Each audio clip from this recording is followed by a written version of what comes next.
In a traffic accident, the man's body was torn in half. Today was his 50th birthday. He had planned to buy a motorcycle he dreamed of for years, a bike his son also longed for. It had been his dream since youth, one he hadn't fulfilled in half a century.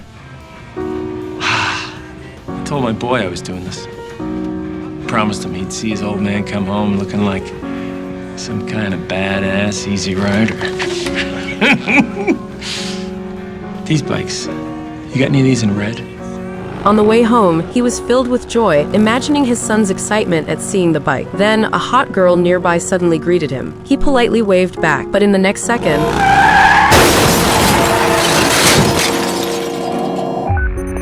911, what's your emergency? You gotta send someone! There was a crash! It's really bad! A motorcycle was hit! Oh my god! The rescue team quickly arrived at the scene. Blood was everywhere. Due to the force of the impact, the man's body had been ripped in two. Fortunately, his helmet protected him at the moment of the crash, and his circulatory system was still keeping his heart beating. But he had already lost too much blood. What time is it? I have to get home. Meg's gonna lose it. She's gonna frickin' lose it. Ethan's probably still outside. Who's Ethan? My son, he's on the porch. He's waiting for me. He's outside waiting for me. I told him to so he could see me come home. How long before you guys have me out of here? I'm so freaking late. Right now, your comfort is our priority, so I want you to just take a deep breath. Try to stay still and relax. Just then, a phone started ringing. The team captain hurriedly took it out. It was a call from his son. Hey. Hey, buddy. Hey, pal.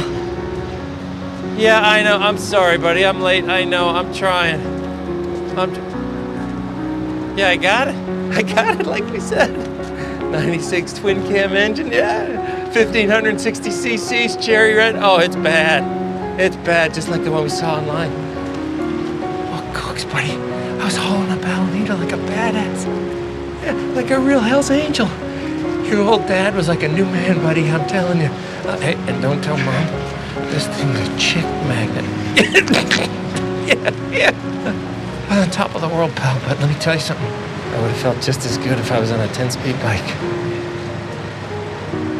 Because I knew I was coming home to you.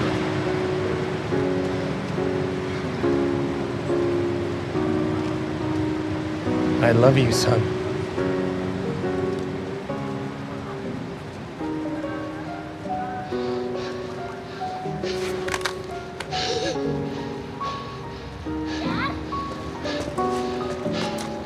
Ethan? Hi. Is your mom home?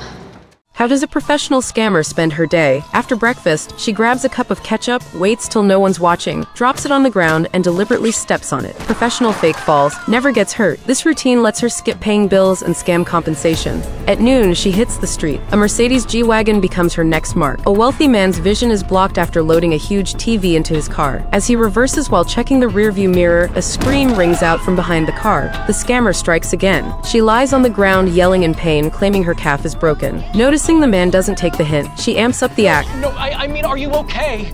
You just hit me with your car! Of course I'm not okay!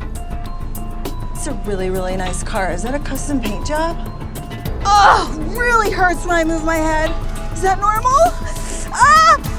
Ow! After the performance, compensation is in the bag. One scan of her phone, and the cash hits her account. Another $10,000 plus day. Seeing it's still early, she targets a woman in designer labels, clearly well off. After the woman gets in her car, the scammer sneaks behind it. But this time, disaster strikes. Another car slams into her, sending her flying. Unaware, the woman starts reversing and runs over her like hitting a speed bump.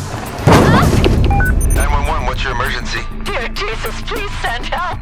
I think I killed her! The rescue team arrives and instantly recognizes her. Exactly a year ago, this same woman broke her leg stealing packages in the neighborhood. Now she's switched careers. Firefighters pull her out, but when questioned by a policewoman, she denies scamming. The officer has proof, though. Now, I got 3 witnesses who claim you intentionally stepped out behind that poor woman's car. Makes me wonder what I might find when I pull the security footage from this parking lot. I think you'll find a woman suffering with mobility issues. A lot of trouble walking since that fall on the steps. You know, I wonder if it's because I received improper care on the scene. So you're gonna sue us now? She fails miserably, ends up with a real broken leg, and has to repay every cent of her ill-gotten gains. The professional scammer has finally crashed and burned. Firefighters received an alarm about someone falling off a cliff while rock climbing. When they reached the bottom, they found the alarm caller was actually a skeleton that had been air-dried for years with a mobile phone beside it. Less. What do you think, a ghost called 911? I'm just saying. Okay, so no ghost. They quickly reported to the emergency center, and when the alarm recording was played, something eerie happened. 911, what is your emergency? I can hear you, sir. I'm here. Do you know where you fell?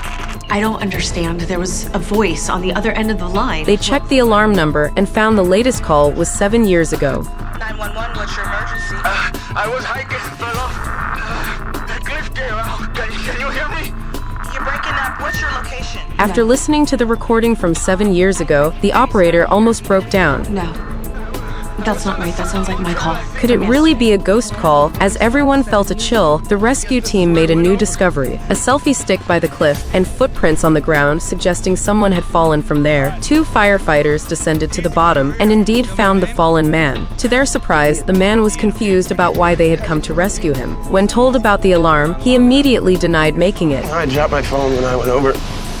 I didn't call 911. Upon hearing this, the 2 firefighters were greatly shocked. Could it really be just a coincidence? The emergency center could only attribute the incident to static interference. Maybe the signal tower had retransmitted the 7-year-old alarm. Can you accept this explanation? The middle-aged wife in menopause loses her temper, convinced her husband no longer loves her. She does something drastic to get his attention. See me, Norman! See me now! Onlookers take morbid interest, and even the fire captain exclaims everyone definitely sees her now. Concerned for her safety, firefighters rush to set up air cushions, but this only angers her. She pulls out a pistol and fires twice, instantly deflating the cushions and throwing the scene into chaos. Seeing the firefighters threatened, numerous police officers aim their guns upward. A police officer angrily warns her to drop the gun immediately, or they'll use lethal force. Fearing for her life, she insists she doesn't want to hurt anyone, just wants her husband to see her. She says he's been distant since they had kids, and their love feels gone. Meanwhile, her husband is stuck in highway traffic. While grabbing a coffee, he hears a news broadcast about a streaker. Curious, he listens closer and realizes it's his wife. He's stunned. He drops his coffee and races to the scene in a panic. But the husband, a typical straightforward guy, has no clue how to calm her down. This makes her angrier. She says after raising their son, she suddenly remembers her younger self, young and vibrant. When he used to look at her with love, he finally understands, pulls out his phone and plays a song. It's the theme from their first date movie, and Memory's words draw cheers from the crowd. In that moment, she realizes he's never ignored her. He's just become more focused on providing for their family. So to anyone watching, if life feels mundane, maybe it's not that he doesn't love you. He's just grown from a romantic boy into a man carrying the family's weight.